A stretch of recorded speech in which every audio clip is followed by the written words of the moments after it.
as the personal name of God, some have argued that the name Yahweh expresses the quality of being, an active, dynamic being.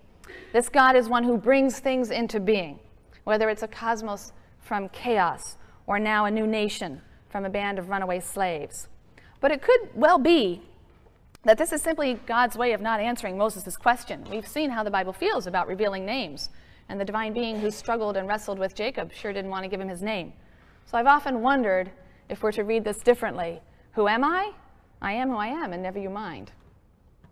But there are certain important and unique features of this burning bush dialogue.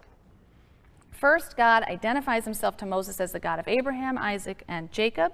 And as numerous commentators have pointed out, in so doing, the biblical writer is trying to establish an unbroken historic continuity between the present revelation to Moses and the revelations and promises that are received by Israel's forefathers, the patriarchs.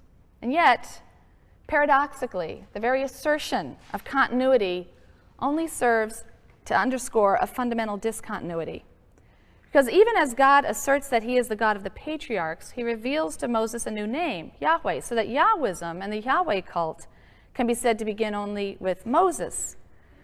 Now, as we've seen, the biblical sources differ on this point. According to the J source, in Genesis 4:26, the earliest humans worshipped Yahweh as Yahweh. The name was always known. J wants to assert a direct continuity between the God of the patriarchs and the God of the Exodus. The P and E sources tell it a little differently.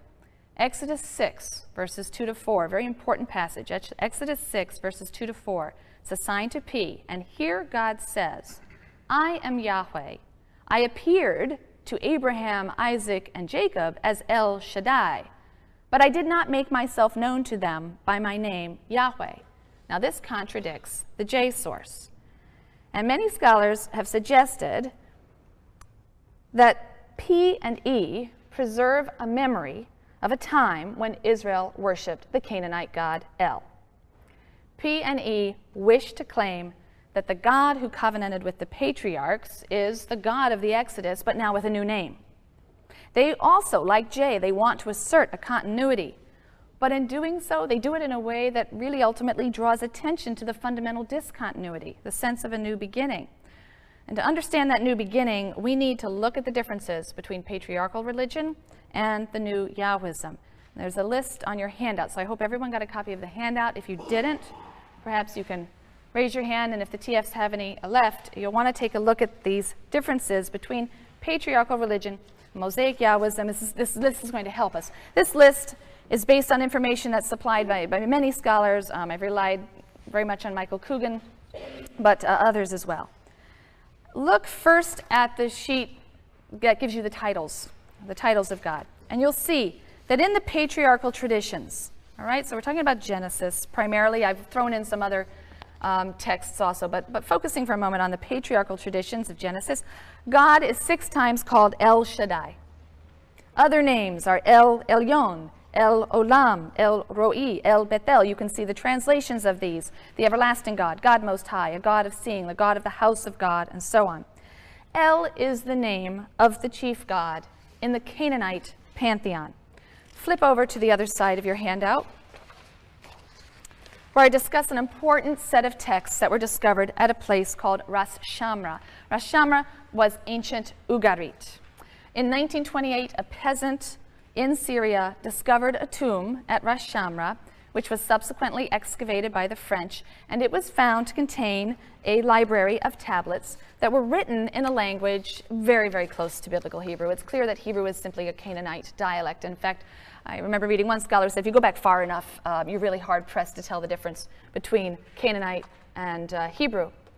And in these texts, we read of the exploits of the gods of Canaanite religion. These gods include the sky god El, I've listed here, the father of the various gods and humans.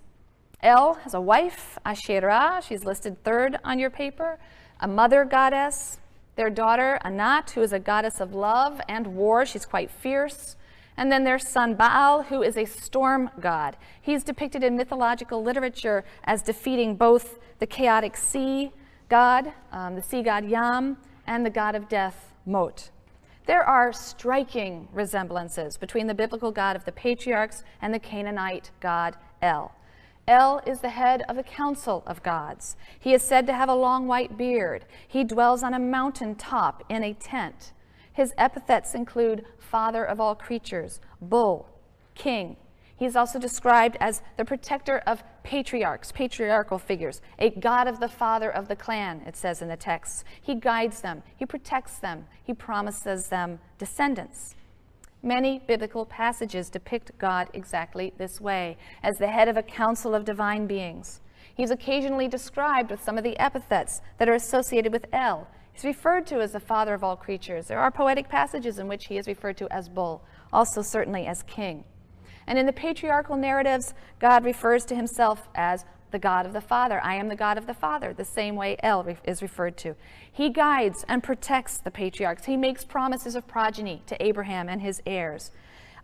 He also is associated with a mountaintop, Sinai, and gives instructions for the building of a tabernacle, a tent-like structure in which he will dwell. Many personal and place names in the patriarchal narratives are compounds in which one element is El. Yisrael, Yishmael, Beth El. El is the God of the patriarchs. By contrast, after the time of Moses, Israelite names start to be formed using Yah or Yahu as part of the name Yahweh. Elijah in Hebrew is Eliyahu. So you start to have theophorics, names that use the name of a deity, which are using forms of Yahu instead of El. There are other descriptions in the Bible of God, which are much more reminiscent, however, of the storm god, Baal. According to Canaanite mythology, Baal defeated El and assumed his position at a certain point as the head of the Canaanite pantheon. So there was a switch in Canaanite mythology from El to Baal becoming supreme. Like Baal, Yahweh is said to ride on the clouds. We have a poetic passage in which that's the case. His revelations are accompanied by thunder, storms, earthquakes. Baal is the god of the storm. There are poetic fragments also that allude to Yahweh's victory over watery foes, and that is a motif that's associated with Baal, who does battle with the Yam, with the sea. And finally, also associated with Israel's God, we have ancient Near Eastern holy war traditions. God is depicted as a warrior who leads his host, the Lord of hosts, in battle. He's armed with spear and bow and arrows. The worship practices of ancient Israel and Judah clearly resemble what we know of Canaanite and ancient Near Eastern worship practices. Canaanite religious ritual took place in small temples that housed cultic statues. There were stone pillars, perhaps symbols of the gods or memorials to the dead. There were altars for animal sacrifices, cereal, liquid sacrifices. Similarly, Israel's God was worshipped at various high places. They're referred to as elevated or high places. These were shrines with little altars, maybe cultic pillars, and wooden poles. The word for a wooden pole that's used in the Bible is Asherah. These shrines may have been associated with some kind of contact with ancestors, some kind of cult of the dead. Now, worship at these local altars and high places will come to be banned. Deuteronomy is going to polemicize against this. Deuteronomy will insist that all worship must occur in one central sanctuary, and these outlying areas and their asherot are to be destroyed. It will decree the destruction of all of these altars and high places.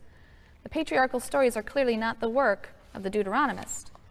And these stories must have had very long-standing traditional authority if they were adopted without serious modification by the Deuteronomist redactor, some modification, but not serious. So what is going on here? What are we to make of the incredible similarity of Israel's deity and cult to those of her neighbors? How are we to understand the rise of Israel's God, Israel's religion? Well, so far we've had two models that have been thrown out to you, the kind of classic evolutionary model.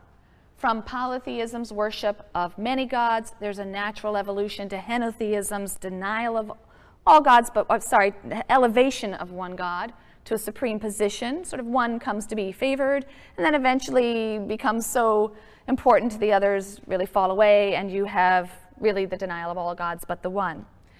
We saw Kaufman in the 1930s reacted against this. He argued that monotheism and polytheism are so radically distinct that one could not possibly have evolved from the other. Surely there's an element of truth in both models. The evolutionary model is, I think, responding to and picking up on the fact that in many respects, Yahweh resembles the gods of Israel's neighbors. To be blunt, the patriarchs seem to have worshipped the Canaanite god El. The problem with the evolutionary model is that it doesn't account for those aspects of the biblical text that show a clear polemical relationship between Israel's religion and that of her neighbors. Now, we saw when we read Genesis 1 that there was something going on there. There's a polemic going on. All right? There are strata within the Bible that are clearly polemicizing against certain kind of mythological presentation of the deity. By contrast, Kaufman's revolutionary model focuses almost exclusively on the dissimilarities and the polemical relationship between Yahwism and Canaanite polytheism. So the revolutionary model also fails because it doesn't acknowledge the many, many areas of contact, similarity, and even identity.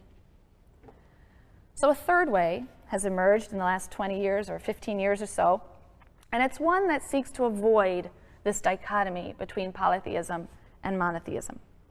Instead of viewing Israelite religion as an evolution from and a refinement, just this natural process of refinement of Canaanite religion, or as a radical break with and polemic against Canaanite religion, you have some biblical scholars, Mark Smith is among them, Stephen Geller, who examine the cultural and ideological negotiations that gave rise to Israelite monotheism. What do I mean?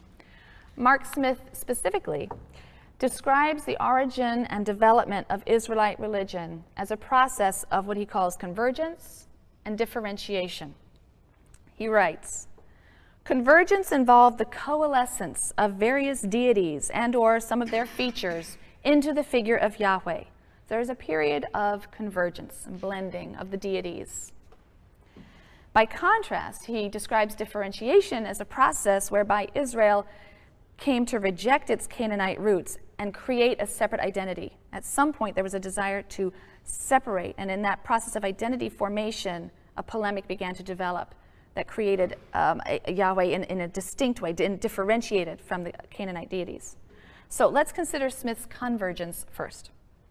The Canaanite roots of Israel's ancestors are clear. The Hebrew language itself is essentially Canaanite dialect. The Canaanite god El was, from the biblical text, the god of Israel's earliest ancestors. Through a process of convergence, he argues, the god Yahweh was a god that we think originally came from a region further south, Sinai, Edom, somewhere further south. But this god, through a process of convergence and cultural mixing, began to take on the characteristics of other deities, first El, and then Baal, or sort of simultaneously El and Baal.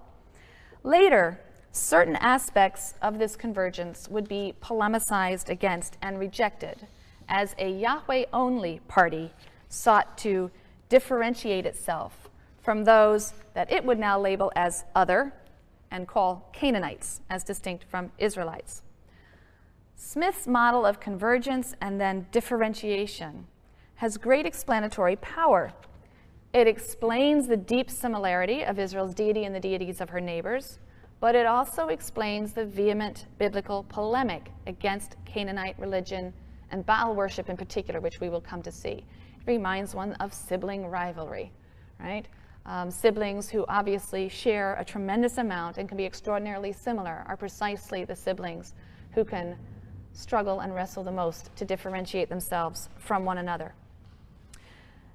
Smith's model of convergence and differentiation also avoids unhelpful dichotomies. Israel is either like or unlike her neighbors, right? That's not helpful. It helps us understand Israel's God as the end product of familiar cultural processes, the processes of convergence. We see convergences of cultures all the time, and differentiation. Differentiations of culture happen all the time as well. When and why, you may ask, did this differentiation occur? When and why did some Israelites adopt a Yahweh-only position and seek to differentiate what they would call a pure Yahwism from the cult of Baal, for example? The debate over that question is fierce, and it's one we're going to leave for another day. We will come back as we continue moving through the biblical text, and we will address that question. But to sum up, it's clear that the biblical patriarchs and matriarchs are not strict Yahwists, as we will come to understand that term. The P and the E sources depict or preserve the insight. They preserve this insight, and they preserve it in their insistence that the patriarchs worshipped God as El, but at the time of the Exodus, God revealed himself as Yahweh. It's an interesting passage in the book of Joshua, Joshua 24, verses 14 to 15. Joshua, who's the successor to Moses, he presents the Israelites with the following choice. Now, therefore, revere the Lord, using the word Yahweh, revere Yahweh and serve him with undivided loyalty. Put away the gods that your forefathers served beyond the Euphrates and in Egypt. Put away the gods your forefathers served beyond the Euphrates and in Egypt, and serve Yahweh. Choose this day which ones you are going to serve, but I and my household will serve Yahweh, serve the Lord. Only later would a Yahweh-only party polemicize against and seek to suppress certain, what came to be seen as undesirable elements of Israelite Judean religion. These elements would be labeled Canaanite as a part of a process of Israelite differentiation. But what appears in the Bible as a battle between Israelites, pure Yahwists, and Canaanites, pure polytheists, is indeed better understood as a civil war between Yahweh-only Israelites and Israelites who were participating in the cult of their ancestors.